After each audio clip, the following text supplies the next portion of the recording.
Halo, saya Yandi. Saya dari Universitas Gunadarma, jurusan Teknik Sipil. Di sini saya akan menerangkan tentang metode pelaksanaan pekerjaan balok pada gedung bertingkat.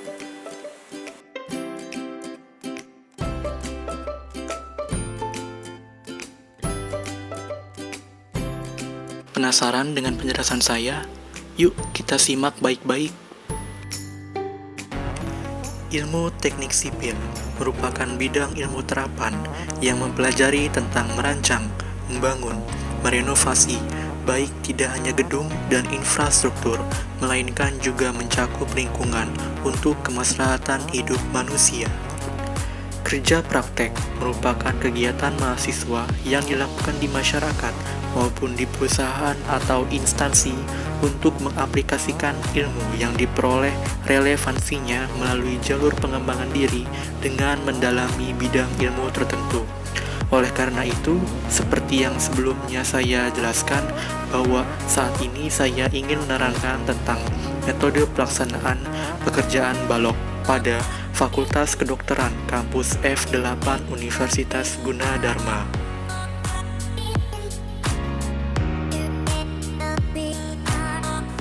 Sebelum itu, saya akan menjelaskan tentang balok.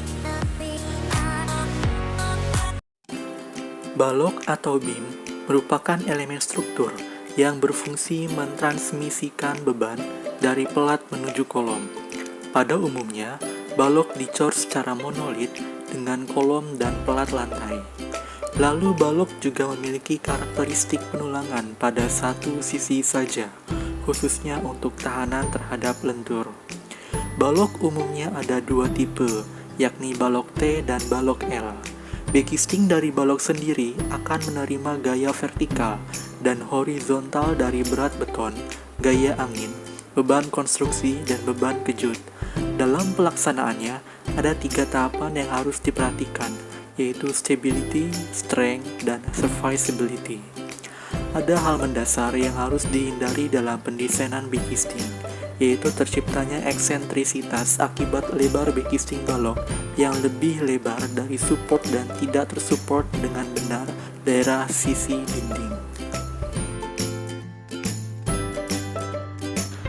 Pada proyek ini, pengecoran dilakukan dengan menggunakan bantuan steel scaffolding, di mana harus dibuat perencanaan yang matang terlebih dahulu untuk menentukan jumlah kebutuhan steel scaffolding yang dipergunakan. Hal ini sangat penting karena pengadaan scaffolding tersebut sangat berpengaruh terhadap kelancaran pekerjaan.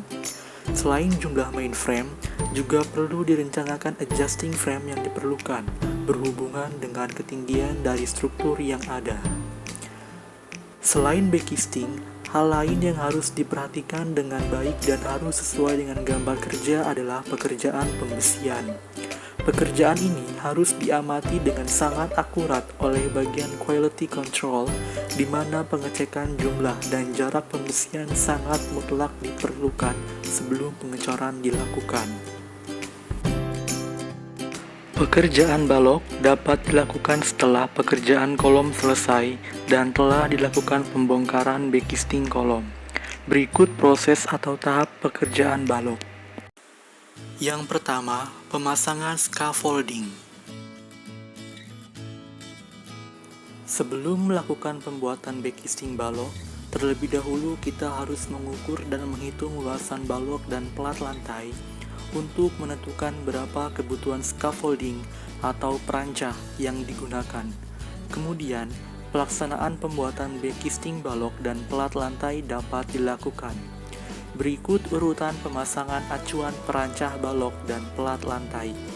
Yang pertama, memasang jack base, memasang mainframe, memasang cross brace, memasang U-head, memasang gelagar arah memanjang, memasang suri-suri, memasang hollow dan bodyman, memasang tembereng, memasang segitiga penyangga, memasang gelagar arah memanjang dan arah melintang, memasang polywood.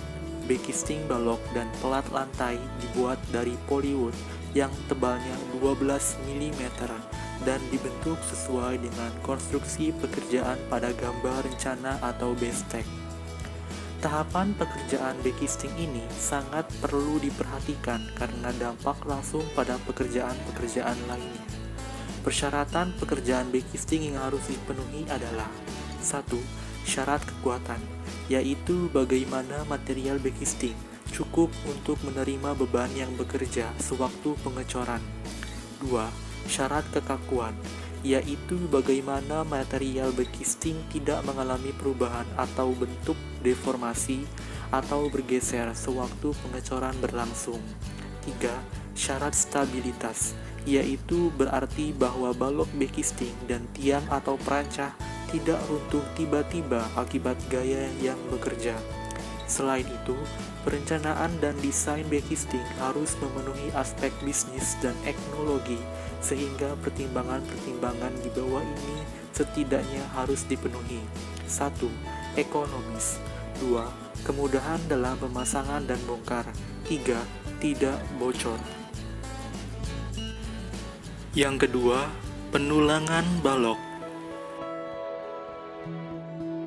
Merupakan pekerjaan yang meliputi pekerjaan pemotongan hingga pekerjaan perakitan, baik itu dirakit di tempat langsung maupun tidak.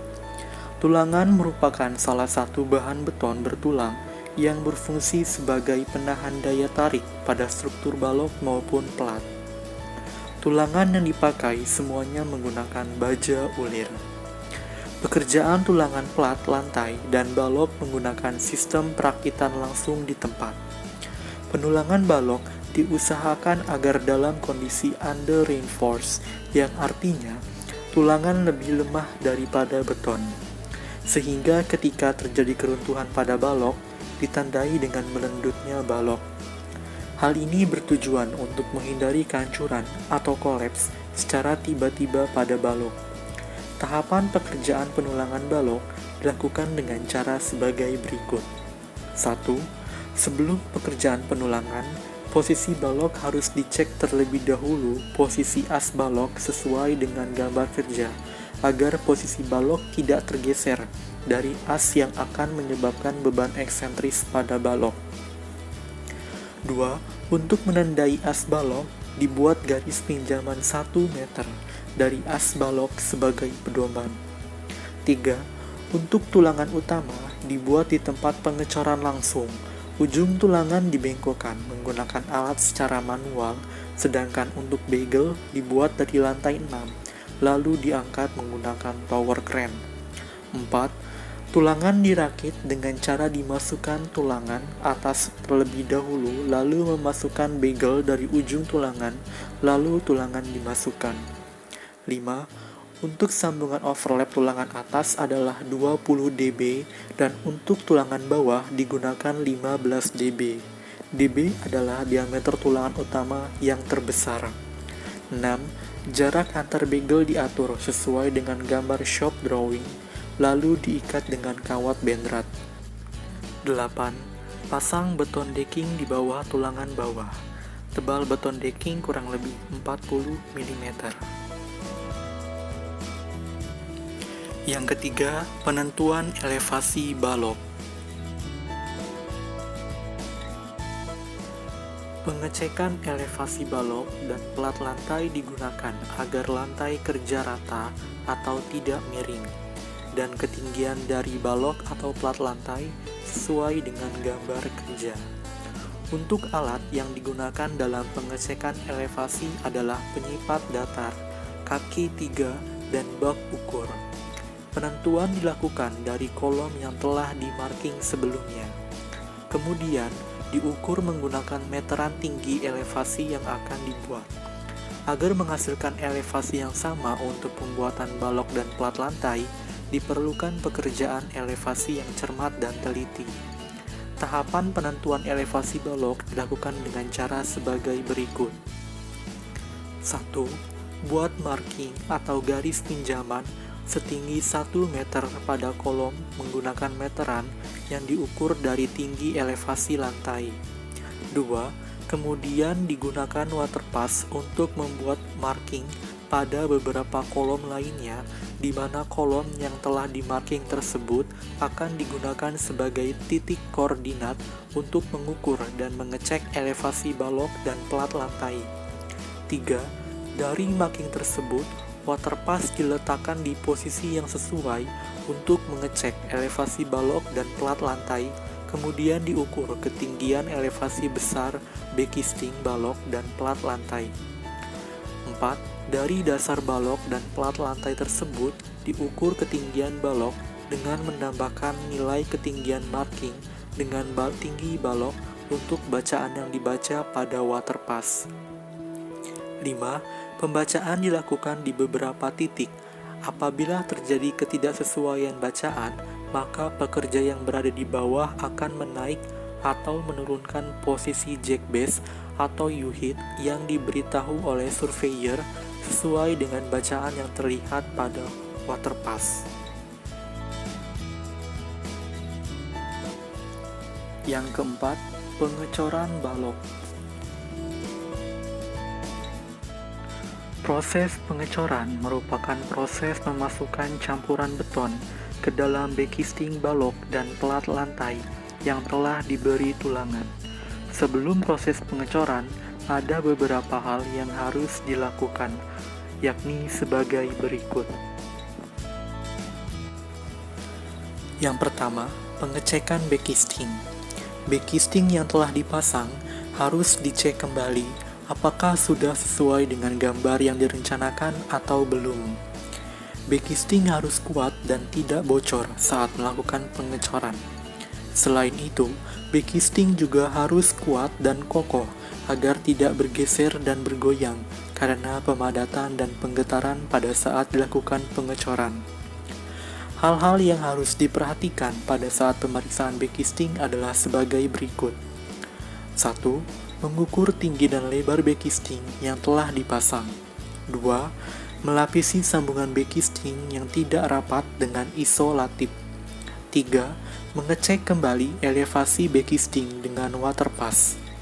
4. Mengecek posisi beton decking, jangan sampai tulangan menyentuh backisting. 5. Mengecek kekokohan backisting. 6.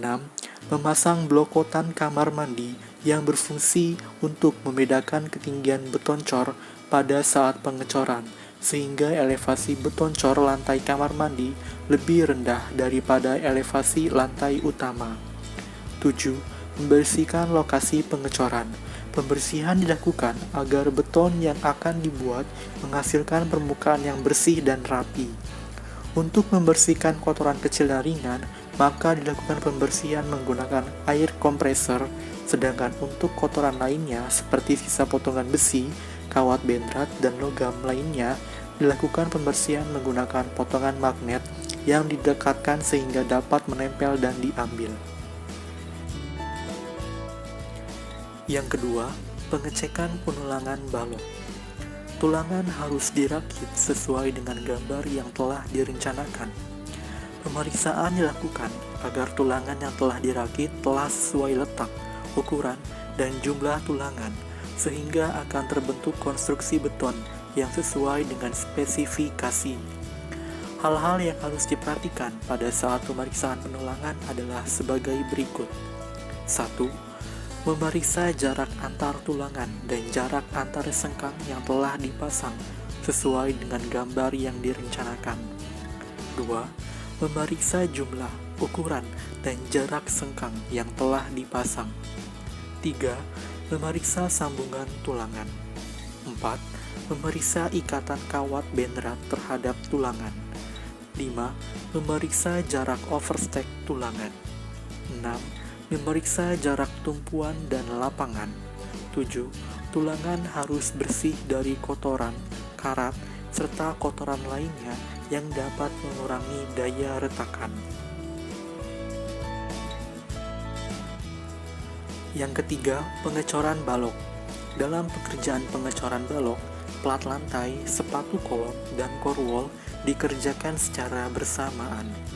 Pengecoran dapat dilakukan setelah pengujian selam terpenuhi. Alat-alat yang digunakan dalam pekerjaan pengecoran adalah vibrator, concrete pump, tower crane, bucket, penggaruk beton, alat perata, dan lain-lain.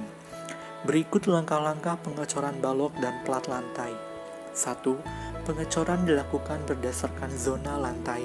Maka, di batas antar zona pengecoran dipasang stop core yang terbuat dari kawat ayam yang berguna agar beton cor tidak melewati batas pengecoran. 2. Pengecoran dilakukan dengan dua cara, yaitu menggunakan concrete pump dan menggunakan bucket. 3. Untuk pengecoran dilakukan dengan concrete pump, maka pipa diarahkan ke lokasi pengecoran, sedangkan beton segarnya siap di bawah. 4. Untuk penembakan pertama diisi dengan air, agar sisa bekas beton yang di dalam pipa terbuang dan tidak memengaruhi campuran beton. 5. Tembakan kedua diisi dengan beton segar. 6. Beton jangan sampai menumpuk, diratakan menggunakan penggaruk beton sampai ke sudut backcasting. 7. Ratakan permukaan beton menggunakan raskam. 8. Jika satu area sudah selesai, maka pindahkan pipa ke arah yang belum terisi beton. 9. Jika pipa sudah kepanjangan untuk menjangkau area yang lebih dekat, maka penembakan beton di stop sementara, lalu pipa dipendekkan. 7. 10. Selama sisa pengecoran suhu terlalu tinggi, maka pengecoran dilakukan dengan bucket. 11. Jika menggunakan bucket, maka beton diisi di bawah dengan bucket, lalu diangkat menggunakan tower crane. 12. Untuk pelaksanaannya sama dengan concrete pump. 13. Setelah semua area pengecoran telah diratakan, tunggu beton mengeras selama beberapa jam. 14. Jika ada plat lantai yang rusak akibat pijakan atau jejak kaki, ditambal dengan semen hingga bekas pijakan hilang. Yang kelima, perawatan balok. Setelah dilakukan pengecoran, beton tersebut dalam waktu pengikatan dan pengerasan harus mendapat perawatan yang baik, supaya mutu beton yang diharapkan dapat tercapai. Selama 24 jam sesudah pengecoran, beton harus dilindungi terhadap pengaruh hujan lebat, air mengalir, dan getaran. Selama 2 minggu setelah dicor, harus dilindungi terhadap panas matahari secara langsung. Selama 2 minggu setelah selesai dicor, jika tidak tetap basah karena keadaan alam, beton harus selalu dibasahi. Untuk melindungi dari panas matahari secara langsung dan untuk membasahi selama 2 minggu terus-menerus dapat dikerjakan dengan menutup permukaan beton dengan pasir basah atau menutup dengan karung-karung basah. Bila pasir atau karung kelihatan akan kering, maka harus disiram lagi. Yang terakhir, pembongkaran backcasting. Pembongkaran balok dan plat lantai dilakukan secara bersamaan dikarenakan balok dan plat lantai adalah monolit. Pembongkaran dapat dilakukan saat beton telah melewati tahap hidrasi dan memiliki kekuatan untuk menahan beban yang bekerja. Pada proyek ini, pembongkaran backcasting dilakukan pada saat umur beton telah 7 hari dengan syarat balok dan plat lantai harus dipasang pipa support atau penyangga. Hal ini dimaksudkan untuk mengurangi lendutan akibat beban pelaksanaan pada lantai di atasnya. Untuk pembongkaran backcasting pada balok dan kolom dimulai dengan membongkar acuan scaffolding dan dilanjutkan dengan pelepasan backcasting, lalu pipe support dilepas setelah berumur 28 hari.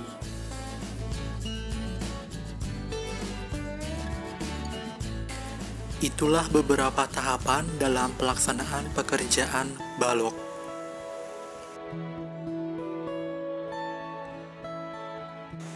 Saya juga ingin mengucapkan terima kasih kepada beberapa channel YouTube yang videonya saya jadikan referensi.